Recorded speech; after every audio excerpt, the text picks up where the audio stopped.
Hello and welcome back. We are sitting here with purple in the middle of the marketplace. I'm not quite sure why we are able to go up this ladder onto the top of this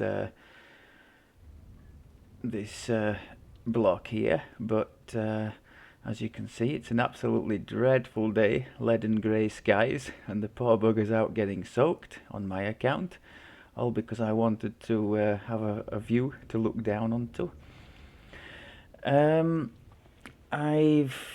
For those of you who've been following the Purple Eldritch Knight series in the fledgling levels, I've been getting my ass kicked more than often, as is common for a melee, I suppose, as I haven't played many melees, certainly not recently. I've been a little bit out of the loop, but truth to tell, if you can't crowd control the opponents, they're going to hit you and hurt you quite badly. So, on the back of plenty of deaths and plenty of hurt, plenty of mistakes also, I was hoping to do a little video today about defences in general. The many different things that can be helpful, especially for a melee, but for all classes really, but particularly for a melee. Maybe this is another example of a kind of refresher for me personally, because some of this stuff I haven't considered as of yet, but it's all worth considering, especially if you're a melee and obviously subject to quite a bit of incoming damage. So where should we start?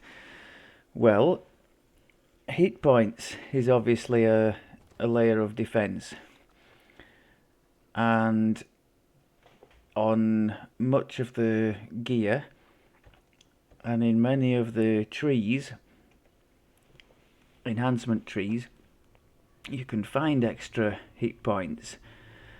Can I show an example? Oh god, we've been beaten so badly our arm has actually broken. I have to remember to repair that. Is there anything with false life on here? I don't think there is. That might be one reason why we're losing so badly. I probably wrongly took away the false life item and replaced it with this seeker thing for extra damage, when in actual fact I should have. I'm gonna come down from my perch here. We're gonna rectify that because it's gonna give me the opportunity to show you a decent low level false life item,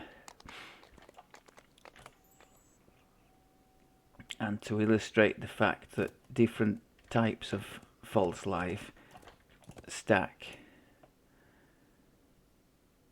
If I can find it in here.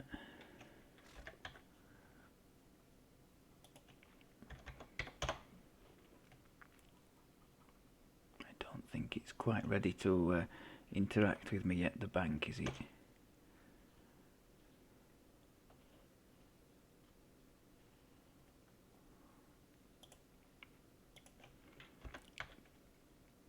For any of you who saw my Mimic Hunt guide, you might remember the belt in there, which I now can't find. Is it not? Waste. Nope. Have I actually got it on me? Ah, there we go. So, false life, insightful false life, and quality false life all stack together.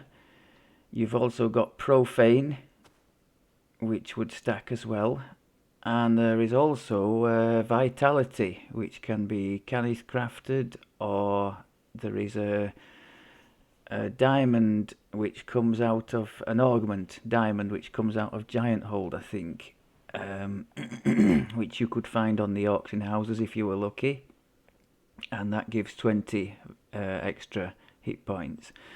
This is particularly nice as an item because this has also got another thing I'm going to talk about, the healing amp on there. So that's another form of defense, because the more healing amp you have, the more effective any incoming heals are, whether from yourself or from another, so the harder you are to kill. So this is a super item, and only I could explain why with a melee I do not have such an item equipped. So look, 132 we're on now, and 151, so that's quite a significant little boost. So yeah, shame on me for not equipping that. So hit points, there are also temporary hit points to consider. Some of the builds and classes, particularly the warlock, really have loads of potential for temporary hit points. There are some things in the epic destinies that can do it. I think the barbarian's got one, is it blood tribute, that gives you 150 temporary hit point shield. The new Blightcaster druid has potential for loads of renewing temporary hit points, but the warlock one's the best known one, I think, with that ticking aura that renews, plus options for all sorts of other things. What else was I going to say on the hit point side? No, I think that's about it. So I was talking about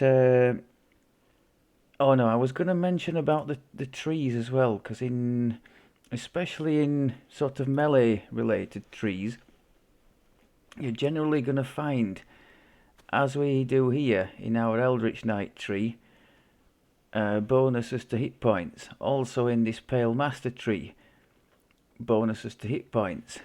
Actually, the Pale Master has a significant bonus to the negative healing amp. We've got plus 30 negative amp there, and a potential plus 20 at the bottom there. So that's seriously good if you're running with the Pale Shroud active. Also, in many of the melee trees, you might find, usually up towards the top or on a capstone, a bonus to overall hit points. I don't know if this one, yeah, there you go, plus 15% competence bonus to max hit points.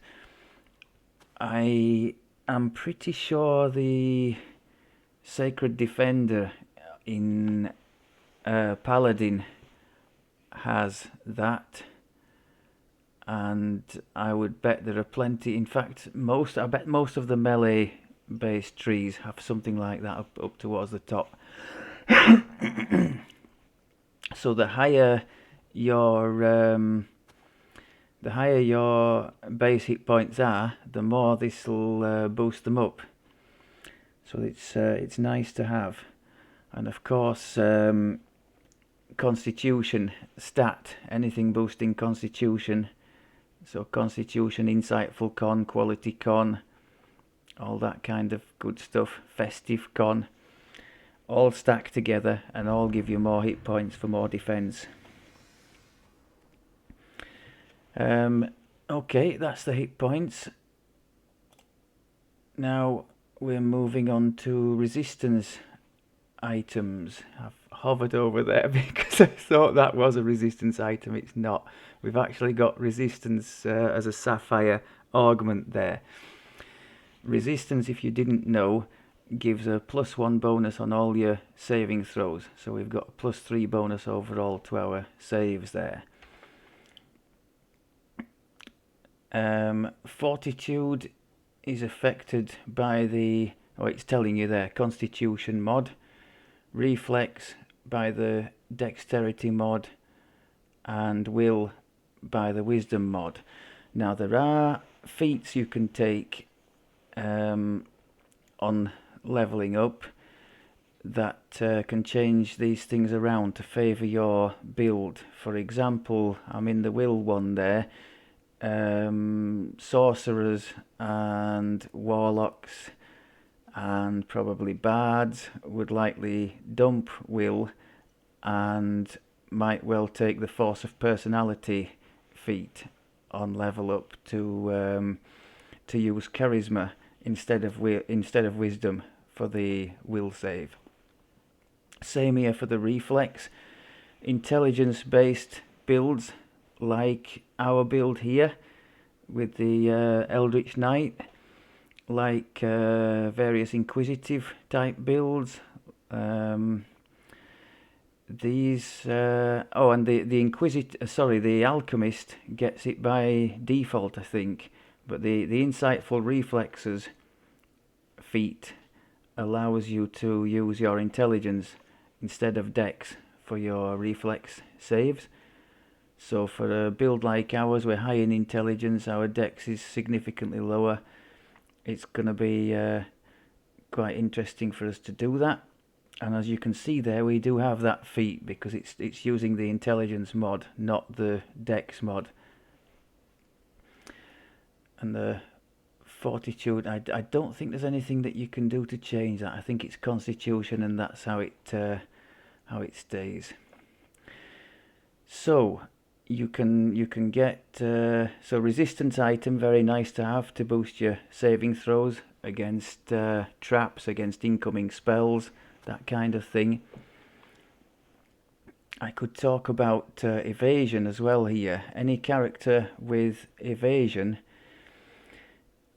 if you make a reflex save, you would normally take half damage, like against an incoming spell or a trap. You take no damage at all, so that's a super nice layer of defense.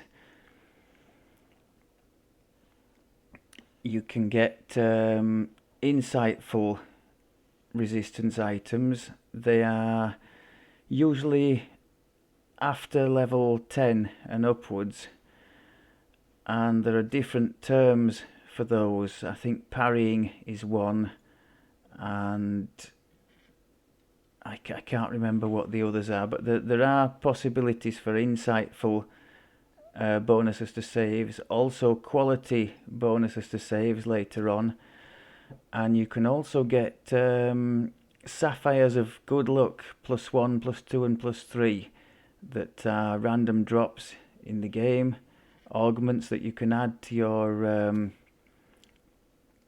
gear, like we've added this resistance one to these gloves.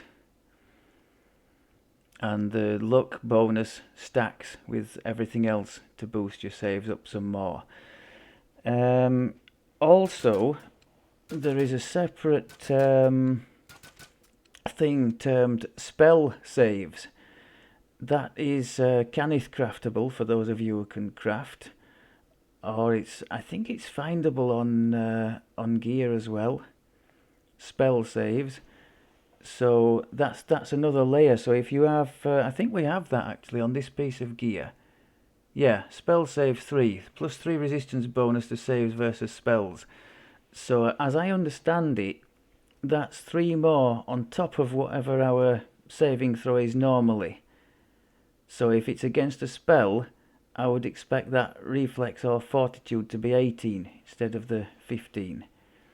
I think that's how it works. And you can also get insightful spell saves if you want to go really crazy. So that's the resistances. You can also get items with spell resistance on them. I'm trying to think of an example of one.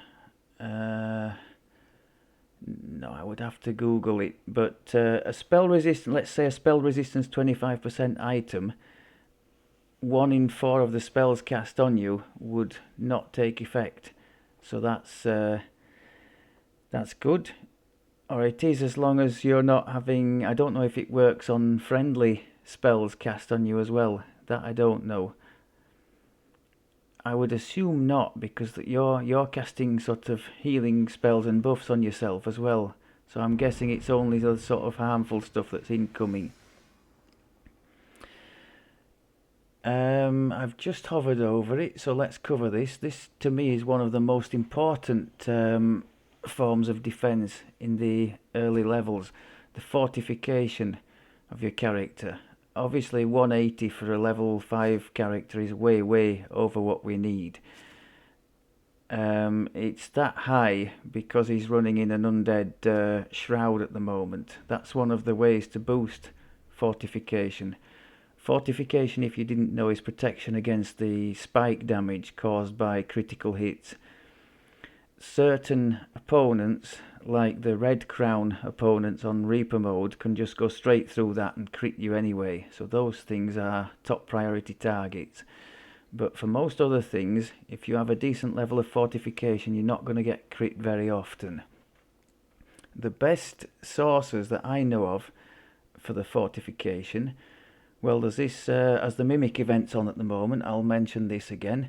The Cloak of the Mimic comes with 55% fortification for the level 4 item, plus 5 DR, so that's not a bad little item at all to have. And otherwise, the best sources for me are the sapphires. Let me try and find that now. That's our broken... It's not broken, is it? Why did it... It's a bit fragile, isn't it? So yes, from level 1 you can get a sapphire of light fortification, which gives 25% bonus to fort, which at level 1 isn't too bad at all. From level 4 it gets really crazy. You've got the sapphire of moderate fortification, as you can see on this item here, and that's a 75% bonus to your fort, which is really nice at level 4. These things don't stack, by the way, so the 25 and the 75 won't go together to make 100. No. If one of them was insightful, then yes it would, but at low level you're very unlikely to find insightful. There are 1 or 2 items before level 10 that do have insightful fortification on them. One example would be the Hull Melter's, is it called the Hull Melter's Mace? This item here, that comes from the Crystal Cove pirate themed event, and you can see there that's got insightful fortification. So that's not a bad shout for any of you leveling up with an acid type build. Okay, so fortification, moderate fortification, level 4. From level 8 you've got the big one, the sapphire of heavy fortification. Now 100% fortification that gives from level 8, which if I tell you the legendary level 32 items only give something in the region of 150, is it? Maybe not even that. That tells you how super strong the level 8 sapphire is. Really good. If you happen to drop one of those, keep it safe. And very nice item to use in gear that you're using for regular TR lives, keeping you safe from those nasty critical hits. Okay, so that's the foot. I'm going to have to cross out the ones I've spoken about. Me and my organised noting system.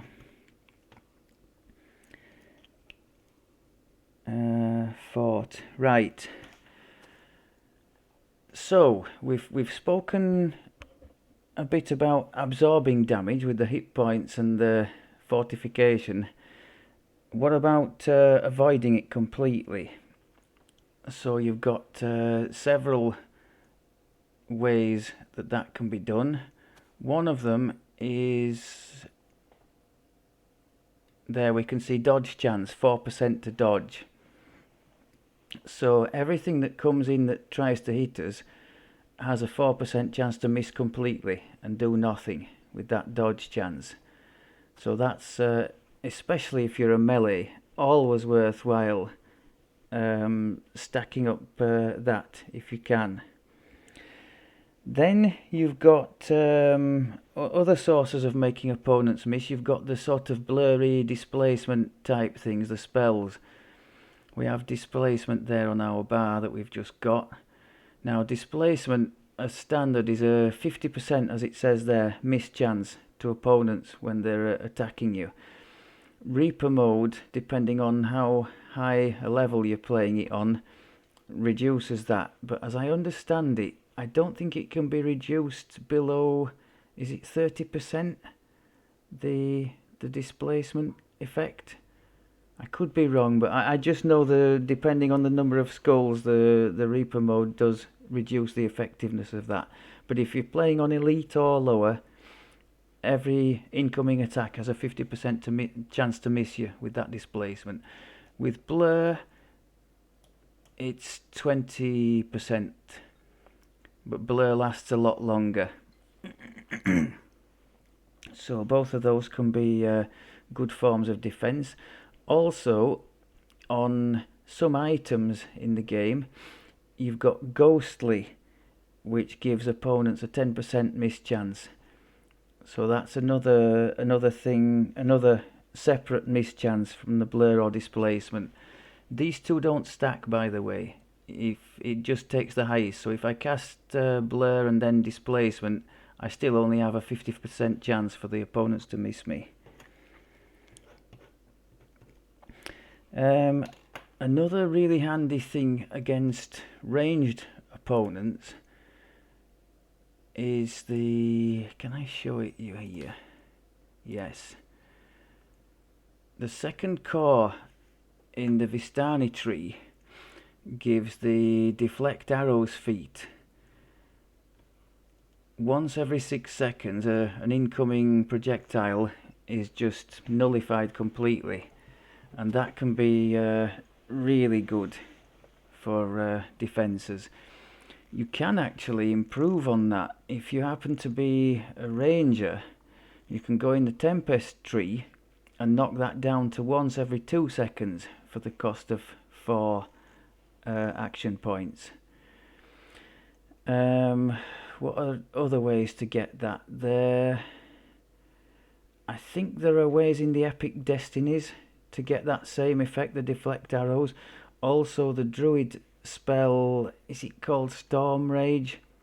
But only lasts about 15 seconds, something like that. You could trigger that when you see a load of incoming archers or ranged damage.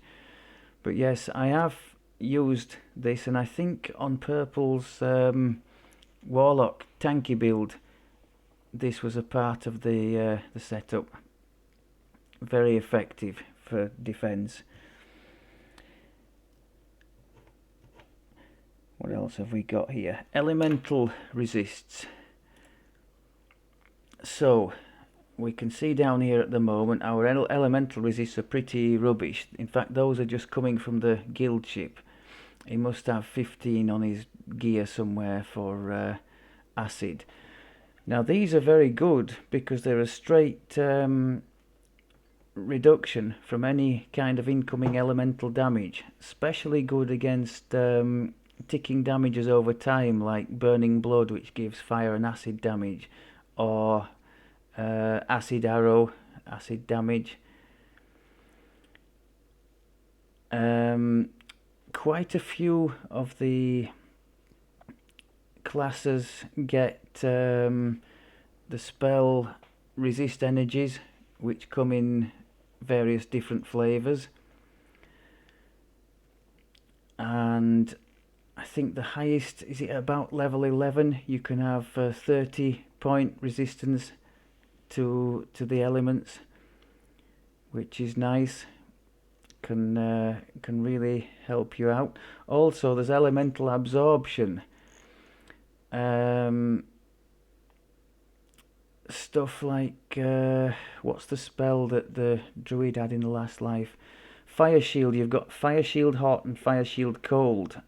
Both of those for cold and hot damage respectively offer you a 50% reduction in incoming damage of the appropriate element type. Or in the case of the fire shield, it's the opposite. If you want to resist cold, you put fire shield hot.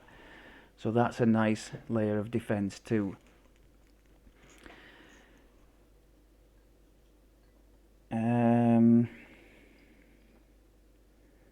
While we're on the subject of absorbing damage, there are certain spells like we've got in this Eldritch Knight tree at the moment. There's one, well, that comes as a spell as well, Radiant Force Field, but this Arcane Barrier is a sort of a duplication of that effect. When the hit points drop below 50%, the barrier immediately manifests itself, and then for the next 20 seconds, all incoming damage reduced by 25%. Obviously, in this case, that's relying on you being damaged below 50% to start with to trigger the effect.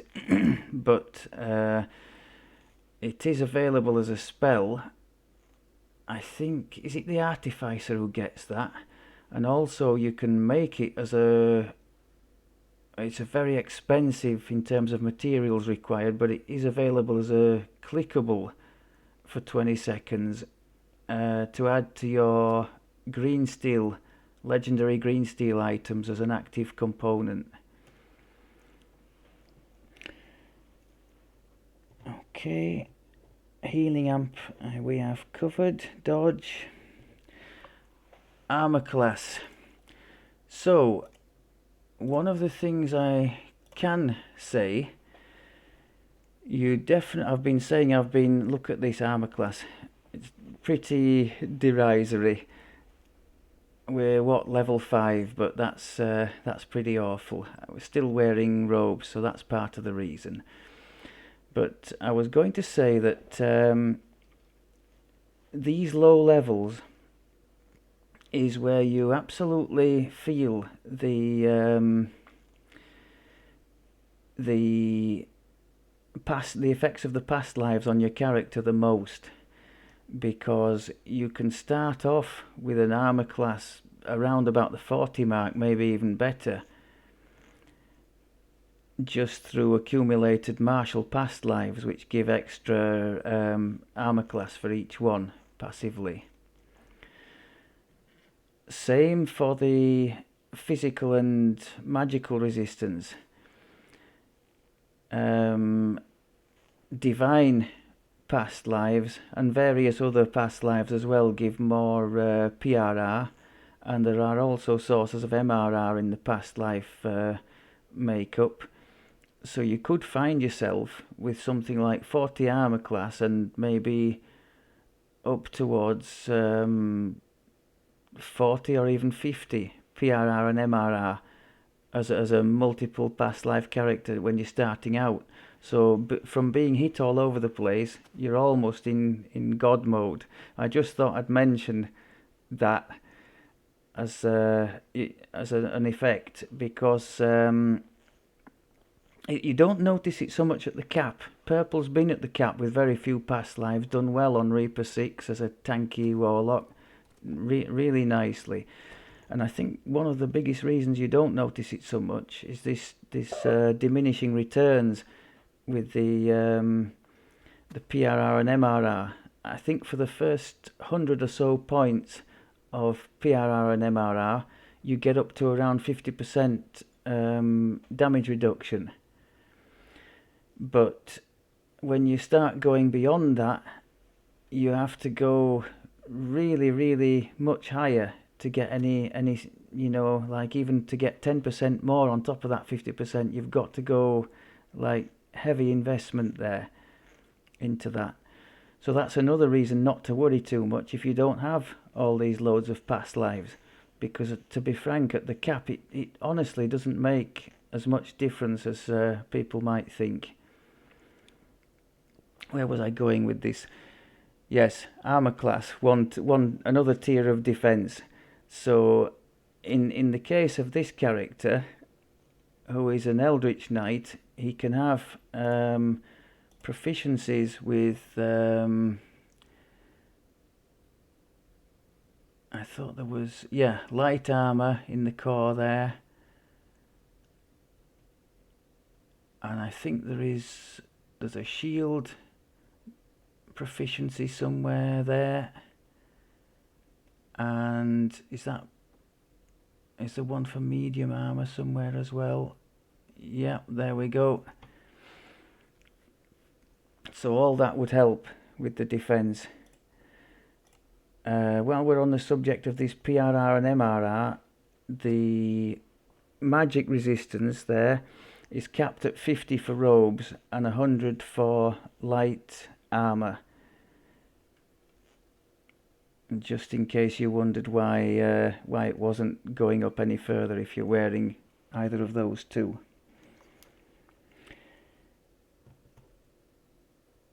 Okay. And last but not least, I consider it a big form of defence anyway, the crowd control element.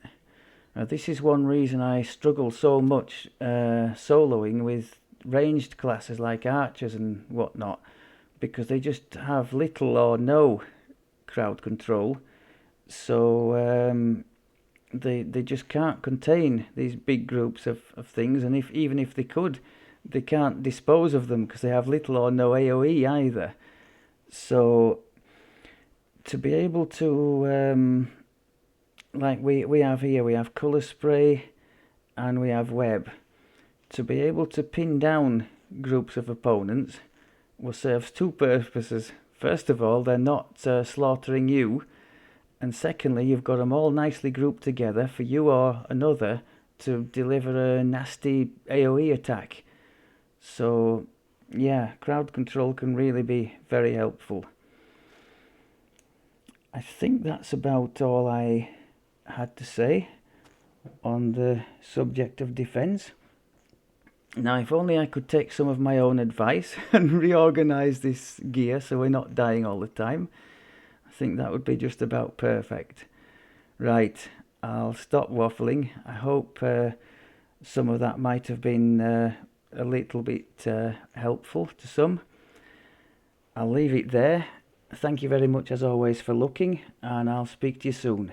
Take care.